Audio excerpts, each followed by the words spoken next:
Hello guys, നമ്മുടെ വീട്ടിൽ കുറേ ചാമ്പക്കുണ്ടായിരുന്നു. അപ്പം അതാണെങ്കിലോ കേടു വന്നിട്ടും പുഴു വന്നിട്ടും കുഴഞ്ഞിട്ടൊക്കെ നാശമായി.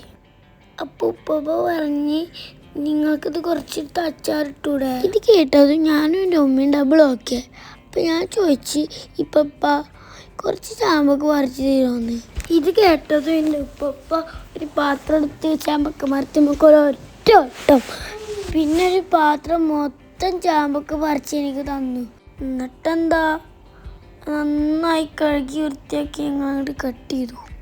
എന്നിട്ട് എൻ്റെ ഉമ്മ ഒരു പാൻ എടുത്തു, അതിലേക്ക് കുറച്ച് കോക്കനട്ട് ഓയിൽ ഒഴിച്ച് നമ്മുടെ കടുക് ഇങ്ങോട്ട് ഇട്ടെടുത്തിട്ട് നമ്മൾ ചടപ്പടാ പൊട്ടൂല അങ്ങനെയായിട്ട് പൊട്ടിച്ച്. എന്നിട്ട് അതിലേക്ക് കുറച്ച് ജിഞ്ചർ ഗാർലിക് പേസ്റ്റും മഞ്ഞൾപ്പൊടിയും ഇട്ടിട്ട് നന്നായി ഇളക്കി. എന്നിട്ട് ഇതിനാവശ്യമുള്ള ഉപ്പും 2 ടീസ്പൂൺ കാശ്മീരി ചില്ലി ഇട്ടെടുത്തു. എന്നിട്ട് അതിൻ്റെ റോസ്മെല്ല് മാറി വരുന്ന വരെ നന്നായിട്ടൊന്ന് ഇളക്കി കൊടുത്തു. എന്നിട്ട് അതിലേക്ക് ആവശ്യത്തിന് വിനാഗിരി ഒഴിച്ചെടുത്തു. എന്നിട്ട് അതിലേക്ക് ഒരു തണ്ട് കറിവേപ്പിലും കൂടി ഇട്ടെടുത്തു. പിന്നെ ഒന്ന് ടേസ്റ്റ് ചെയ്ത് നോക്കുമ്പോൾ ഒത്തിരി വിനാഗിരി കുറവുണ്ടായിരുന്നു.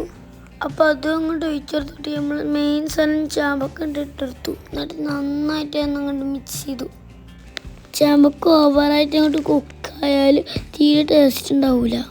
ചാമ്പക്ക ഇട്ടിട്ട് ഒന്നാണ്ട് മിക്സ് ചെയ്ത് നോക്കുമ്പോൾ ഫ്ലെയിം അങ്ങോട്ട് ഓഫാക്കി. ഗൈസ്, ഇത് കാണുമ്പോൾ തന്നെ നിങ്ങൾക്ക് കഴിക്കാൻ തോന്നണില്ലേ? നിങ്ങളുടെ വീട്ടിലും ഇങ്ങനെ ഉണ്ടാവുന്നുണ്ടെങ്കിൽ എന്തായാലും ട്രൈ ചെയ്ത് നോക്കണം.